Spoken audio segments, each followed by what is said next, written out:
Mariners zip, Rangers 5. Been shut out twice in a row now by the Texas Rangers. You're on a 4 game losing streak after going on a 4 game winning streak at home. And the Mariners' poor road form continues into home. Welcome to the Dom Skiing Channel, your one stop shop for the Mariners storylines on Seattle's minds. I'm sorry for getting this out to you guys so late. I don't even know how many people are going to watch this, after tonight's game. Hopefully we win and everything's all good again and nobody has the need to watch something about something's feeling off, but that's baseball. But that's where we're at right now. You look at the Rangers 339 expected batting average, deserves to beat a team with a 190 expected excuse me, batting average every single day of the week. Out hit 15-6. You did a few things right in this game, but the bright spots, were kind of few and far between. The Mariners did get a little bit unlucky. You look through, the lineup card, and Josh Naylor doesn't get out. That's like the main thing to say that's good here. Going to be a bit of an abbreviated one here, and you get Texas to throw 160 pitches. I said before the game, you got to hunt Jacob DeGrom's fastball. They do get him out after 4 innings, 88 pitches, but just one hard hit on 88 pitches is not enough, obviously. And, Texas bullpen has absolutely shut the Mariners down this season as well. So I'm not going to go through the lineup too much. They're going to be playing. I'm going to be reviewing the lineup for today. Obviously, Brendan Donovan getting injured sucks. Jacob DeGrom, he is mixing up, the four-seam fastball. He threw us quite a few in the middle of the plate and at the top of the zone, and we hunted them, I'd say, but just didn't hit them. You go here and you look at the Jacob DeGrom, right? 19 swings on 34 four-seam fastballs. The zone rate, 59% or with the four seam, 50 overall. Only 9 swinging strikes and 88 pitches and only 3 strikeouts. But the Mariners only get 1 hard hit on 88 pitches, so it doesn't matter. I said to go after the four seam. Did the Mariners? Well, sure they did. Did it work out? I don't know. Not exactly. 95 to 98 mile an hour velo on the four seam, right? He, knows how hard he can throw it, and knows, to throw it a couple different ways. I don't think it's the same pitch every time, although it kind of is.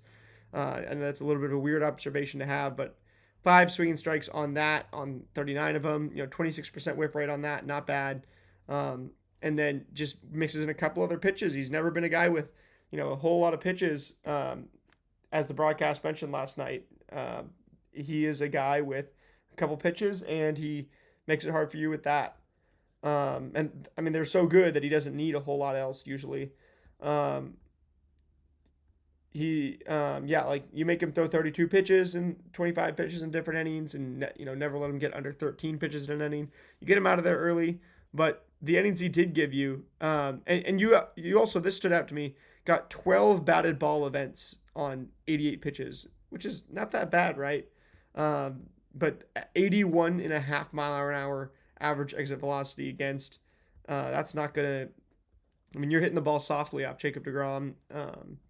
He's inducing weak contact. He's not being a strikeout master against the M's last night, but inducing weak contact. It is what it is. His last start versus Seattle, a 1.8 ERA in that one, and a 3.15 xERA, 3.97 FIP, and 3.30 xFIP. This one will likely not be quite as bad for the M's, but still a lot to be desired because of all the batted ball events and stuff, but no hard hits. I mean, we can actually check, today. I kind of did all this stuff last night and then didn't even come back to some of this stuff. So today's, if we look at, he had a, 0 ERA, obviously, a 2.71 ERA, 3.15 FIP, and 5.22 xFIP. So expected, fielding independent pitching, where, the amount of fly balls the Mariners hit made it look like we were going to do better than we did, basically, is the long story short there. Logan Gilbert, on the other hand, he has 84.4 average exit velocity against 15 batted ball events on 99 pitches. Quite a few, 12 swinging strikes, so a little bit better than DeGrom, but still, and that's pretty good, 12 swinging strikes on 99 pitches, but still a little bit to be desired. And, I like that splitter and changeup usage, so many weapons that he has. with both of those. Um, as far as the swinging strikes go, you get 4 on 14 splitters and 2 on 11 changeups. Those two pitches are elevating each other, and that's the biggest exciting thing for Logan Gilbert. The average exit velocity in good shape, like I said. And then there was just a whole lot of other things I wanted to talk about in this game, really not covering everything in detail. Cole and Julio's miscommunication, where Julio gets like stepped on with a cleat, obviously, a little bit out of whack. But, not anything to worry about going forward. I think they'll clear that up. Naylor getting sent around third to end the sixth. Obviously, he's the slowest sprinter in baseball this season, which we've talked about a good amount on this channel so far. So that's just rough you end up sending him and the ball goes right to him in the outfield. Third base coach, I wouldn't blame it on him. It's kind of a bang bang play, but it's like, I hope you learn from that and be extremely conservative with Naylor getting sent around third now. Canzone's steal attempt turned into a double play where you go from having a runner on with one out, having a lot of chances in this inning, top of the order up to then Cole Young strikes out and then Dom Canzone gets caught stealing by Danny Jansen, which he was out by quite a mile. Like I thought it was a hit and run at first on on one out, just because I'm like, okay, well, why is he even going? I mean, Danny Jansen has a good arm. This is kind of ridiculous. I get it. You're trying to make something happen, and then you pinch hit a whole bunch too at the end of the game. Not too mad about that. Ralph Snyder and some of those batted balls getting really unlucky. Hitting things between the pitcher's legs that bounce right to them, or hitting stuff straight to the second baseman. That should be up could be up the middle for a hit.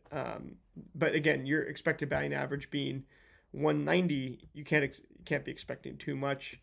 And then the Rangers bullpen, 3 innings pitched, 2 walks, 2 strikeouts, 36 pitch, 3-yard hits.